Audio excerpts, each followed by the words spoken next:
우리 좌우에 계신 분들 좀 그렇게 좀 인사를 나누도록 하겠습니다. 하나님께서 당신과 동행함을 보니 감사합니다. 시작. 하나님께서 당신과 동행함을 보니 감사합니다. 예. 한 번 더 해볼까요? 우리 동서남북을 바라봅시다. 시작. 우리 동서남북을 바라봅시다. 예. 한 가지 더 인사는 끝나고 하시기 바랍니다. 예배 끝나고 나가시면서 서사모님 머리가 잘 어울리십니다라고 가시면서 인사를 나눠주시면 좋겠습니다. 깜짝 놀랐습니다. 제가 눈이 나빠가지고 누군가 계속 이렇게 쳐다봤는데 사모님 헤어스타일이 싹 달라지셔가지고요. 한번 일어나셔야 되겠습니다. 누군지 계속 쳐다보고 있는데요. 잠깐 일어났다가 저분이 권 목사님 사모님 되시는 서사모님이십니다. 예. 오늘의 본문은요, 너는 너의 고향 친척 아비집을 떠나 내가 내게 지시할 내가 보여줄 땅으로 가라 라는 말씀을 듣고 떠나긴 했지만 온전히 순종하지 못하고 아버지도 모시고 조카 롯도 함께 떠나서 하란에서 거주하다가 그 아버지 데라의 죽음 이후에 다시 가나안 땅으로 이동했지만 가나안 땅에 가뭄이 닥치자 또 가뭄을 피해 애굽으로 또 내려갔다가 자기 아내를 누이라고 거짓말을 하고 반대로 많은 재산을 얻어가지고 나오게 된 이후의 아브라함의 상황입니다. 많은 가축과 소유로 인해서 함께 동행했던 조카 롯의 종들과 아브라함의 종들이 물과 양식으로 인해서 다투게 되자 더 이상 같이 동거할 수가 없어 조카 롯과 헤어지기로 결심하고 조카에게 먼저 선택권을 주어 길을 떠나게 합니다. 네가 좌하면 나는 우하고 네가 우하면 나는 좌하리라 라고 하니까 롯이 이렇게 둘러보다가 요단의 비옥함과 물의 넉넉함을 보고 아브라함을 떠나 소돔으로 갑니다.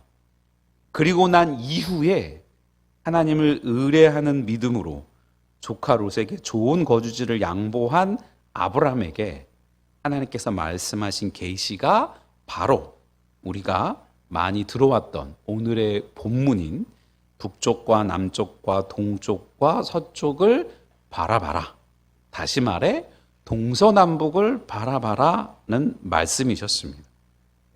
롯에게 풍요한 땅을 양보하고 척박한 광야로 나서는 아브라함에게 불확실한 미래와 쓸쓸함만이 남아있는 것처럼 보이는 그때에 하나님께서 아브라함을 기억하시고 그에게 가나안 땅과 후손에 대해 재차 약속하심으로 용기를 북돋우셨던 것을 보게 됩니다.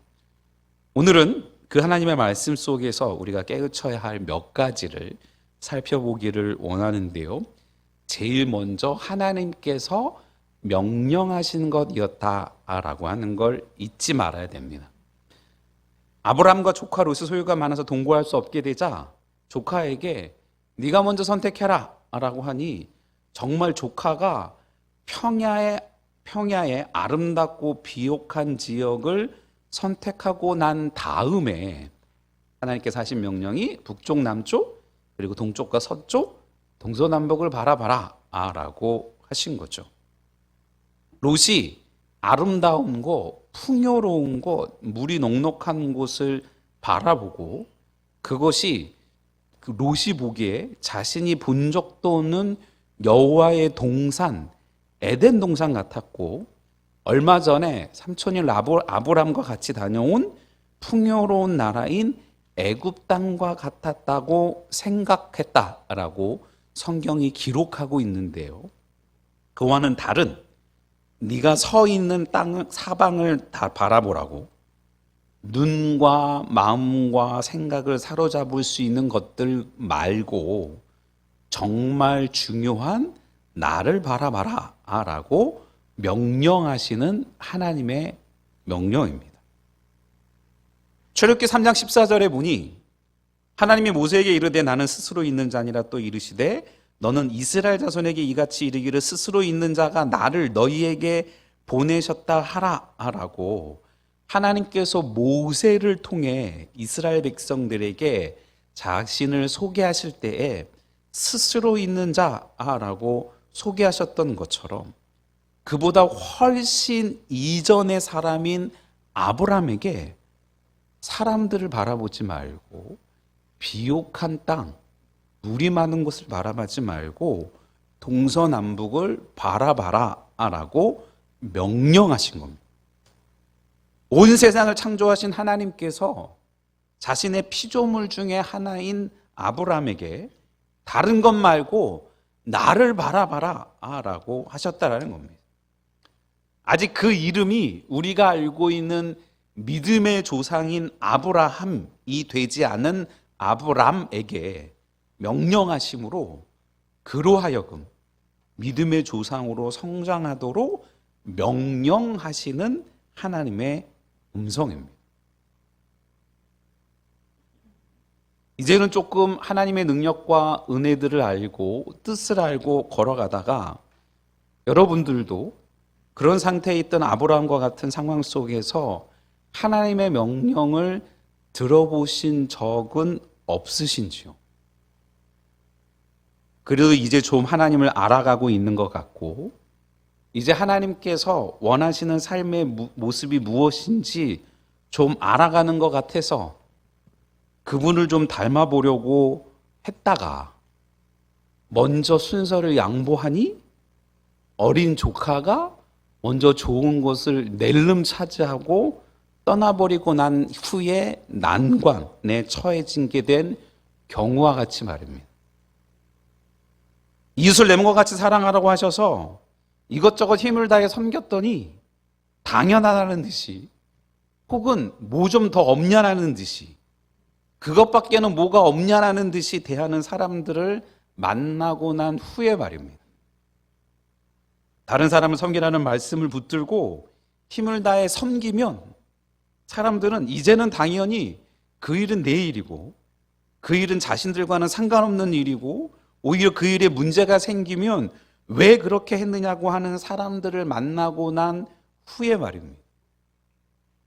함께 지어져 간다는 말씀을 붙들고 어떻게든 모든 사람들과 함께 성장하기 위해 빨리 가는 사람들에게는 조금만 천천히 가자고 하고 뒤처진 사람들에게는 조금만 힘을 내어 걸어가자고 하면 빨리 가는 사람들은 왜 이렇게 늦게 따라오냐고 하고 뒤처진 사람들은 힘들어 죽겠다고 짜증나는 사람들을 만나고 난 후에 말입니다.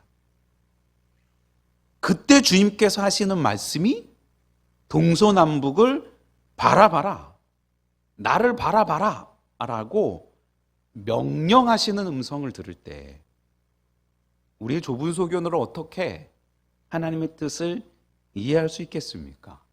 더욱 기도할 뿐이지요. 하나님이 동서남북을 바라보지 않을래? 동서남북을 바라보는 게 훨씬 좋지 않지 않겠니? 이라고 하는 게 아니라 바라봐라 라고 천지를 지으신 하나님께서 우리의 삶의 모든 것들을 주관하신 하나님께서 명령하시니 우리가 그분을 하나님이라고 아버지라고 부르는 우리가 어찌 그 명령하신 바를 무시할 수 있겠느냐는 거죠. 두 번째, 그 하나님의 명령은 그냥 명령 정도가 아니라 우리가 허락하시는 축복의 비전임을 연이어주는 구절을 통해서 알 수 있습니다. 15절에 보니 보이는 땅을 내가 너와 내 자손에게 주리니 영원히 이르리라 라고요. 바라보면 네가 본 그 땅, 동서남북 그 보이는 땅을 너와 내 자손에게 주리니 영원히 이르리라 라고 하시는 겁니다. 이 구절을 신약의 구절로, 특별히 사도행전의 구절로 대체해서 옮겨보면 우리가 잘 알고 있는 사도행전 1장 8절 오직 성령이 너희에게 임하시면 너희가 권능을 받고 예루살렘과 온 유대와 사마리아와 땅끝까지 이르러 내 증인이 되리라 하시니라 라는 말씀입니다. 하나님 원하시는 것들을 바라고 따르면 성령님의 이끄심 가운데 너의 힘과 능력이 아니라 내 힘과 능력으로 너희가 예루살렘과 온 유대와 사마리아와 땅끝까지 이르러 내 증인이 되는 그 사명을 완성할 수 있을 것이다 라고 하는 말씀이라는 겁니다. 하나님께서 창조하신 세계에서 하나님의 자녀로서 하나님께서 원하시는 삶을 넉넉히 살아갈 수 있는 것들을 알려주시고요. 그 말씀은 창세기 12장 7절 상반절에 나왔던 여호와께서 아브라함에게 나타나 이르시되 내가 이 땅을 내 자손에게 주리라 하신지라 라고 가나안 땅에 입성한 아브라함에게 약속하셨던 하나님의 말씀을 또 한 번 재확인시켜 주시는 것이고, 이 축복의 비전은 그 이후에도 계속해서 아브라함의 기사 속에서 재발견되는 것들을 우리는 알 수 있습니다. 그 축복이 모든 것의 근본이 되는 땅의 축복, 물질의 축복입니다. 땅은 모든 물질의 근본을 상징하는 것이고 상징의 생존의 보고요, 온갖 생존 자원의 상징인데 그 땅을 아브람과 그 후손에게 영원히 주신다고 하시는 겁니다. 아브람뿐만 아니라 그 자손에게 주신다고 하고 계시는데, 창세기 13장 16절에 내가 내 자손이 땅의 티끌 같게 하리니 사람이 땅의 티끌을 능히 셀 수 있을진데 내 자산도 세리라 라고 하시며 후손의 번성을 약속해 주시고요. 22장 17절에는 내가 내게 큰 복을 주고 내 씨가 크게 번성하여 하늘의 별과 같고 바닷가의 모래와 같게 하리니 내 씨가 내 대적의 성문을 차지하리라 라고 하는 구절에서는 하늘의 별과 같이 바닷가의 모래와 같이 해주신다고 합니다. 수많은 자손들의 축복, 셀래야 셀 수 없을 정도의 그 자손의 축복을 허락해 주신다는 거고요. 이거는 물론 육체적으로 민족적으로 눈에 보이는 가시적인 것으로 그 축복이 이루어졌음은 말할 나위도 없고, 여러분들이 제일 많이 읽었을 마태복음 1장 1절에 아브라함과 다윗의 자손 예수 그리스도의 계보라라는 구절을 통해 영적 자손의 번성과 번영이 예수 그리스도로 말미암아 더욱 풍성하게 되었음을 우리는 잊지 말아야 하는 겁니다. 하나님께서는 지금 당장 로또 복권 번호를 알려주시는 분은 아니시지만 그분을 믿고 의지하는 당신의 자녀들에게 허락해 주시는 비전을 품고 붙들고 살아가면 그보다 훨씬 더 근본적이고 가치 있는 복을 허락해 주시는 분이심을 잊지 않고 그 비전을 품고 믿음으로 주님과 함께 동행해 나아가는 저와 여러분들 되시기를 주님의 이름으로 축원을 드립니다. 축원드립니다. 그에 대해 반응한 아브라함에 대해 하나님은 그가 믿음으로 반응했다라고 인정해 주시는데요. 우리 또한 아브라함과 같이 믿음으로 하나님의 명령을 받아야 되는 것들을 알 수 있는 것이 히브리서 11장 8절에 믿음으로 아브라함은 부르심을 받았을 때 순종하여 장래의 유업으로 받을 땅에 나아갈새 갈 바를 알지 못하고 나아갔으며 라고 아브라함의 순종을 믿음으로 행한 것이라고 히브리서에서는 설명해 주고 있습니다. 히브리서의 청자, 히브리서를 읽고 있는 사람들은 아브라함을 자신들의 믿음의 조상으로 인정하고 있는 사람들입니다. 그들에게 자신들의 조상인 아브라함이 얼마나 믿음의 사람이었는지를 설명해 주고 있지만 아브라함의 일생을 알고 있는 우리는 그가 갈대아 우르를 떠날 때 그의 믿음이 그 후손 모두가 본받고 따라야 할 만큼의 믿음이 아니라 아버지와 조카도 데리고 떠났고 하란에서 아버지가 돌아가신 후에야 가나안 땅으로 이동했고, 그 땅에 가뭄이 들자 애굽으로 내려갔다가 자기 아내를 누이라고 거짓말까지 했고, 이제 그렇게 얻은 재물로 인해 하나밖에 남지 않은 혈육마저 자신이 보기에 좋은 땅을 선택하고 떠난 후에 하나님께서 동서남북을 바라보라 라고 하신 것을 알고 있습니다.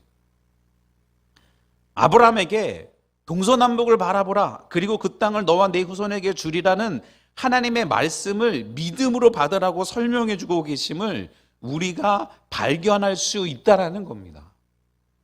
창세기 13장 17절에 너는 일어나 그 땅을 종과 횡으로 두루 다녀보라, 내가 그것을 내게 주리라 라고 하는 말씀으로 말입니다.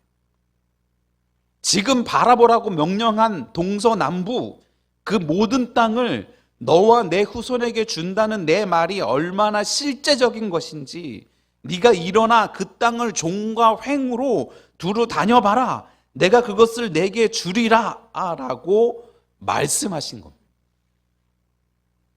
아브라함이 처음부터 100세에 얻은 아들 이삭까지라도 하나님께서 원하시면 드린다는, 그 이삭을 다시 허락해 주실 것이라는 정말 말도 안 되는 믿음을 가진 아브라함이 아니라, 하나님께서 그에게 지속적으로 믿음으로 바라보라 라고 명령하셨고, 잊을만 하면, 그가 딴 생각과 딴 짓을 할 때면 어김없이 나타나 또 믿음으로 바라보라고 하신 하나님의 열심의 열매가 바로 아브라함, 믿음의 조상이었다라는 겁니다. 아브라함에게 종과 횡으로 두루 다녀보라, 내가 그것을 내게 주리라고 말씀하신 하나님의 모습은 그 후 여호수아와 이스라엘 백성이 여리고성을 침묵으로 둘 때의 모습을 기억하게 합니다. 아무 말도 하지 않고 하나님께서 명령하신 바를 기억하면서 여리고성을 돌면서 하나님께서 명령하신 바가 실제적으로 그들의 삶 속에서 허락될 것이라는 것을 믿음을 갖게 하셨던 것처럼, 하나님께서는 이미 아브라함에게도 동일하게 명령하셨음을 우리가 알 수 있는 겁니다. 히브리서 11장 1절에 믿음은 바라는 것들의 실상이요 보이지 않는 것들의 증거니라는 말씀과 같이, 직접 그분이 주실 땅을 보고 밟아보고 그 땅을 하나님께서 허락해 주실 것이라는 믿음을 갖도록 해 주신 분이 바로 우리 하나님이시라는 겁니다. 한번 객관적으로 생각해 보십시오. 누가 나를 사랑한다고 하는데 아는 체도 하지 않고 말도 붙이지 않고 손도 한번 잡아주지도 않고 본체만 채 하는데 그 사람이 나를 사랑한다는 믿음과 확신이 들까요?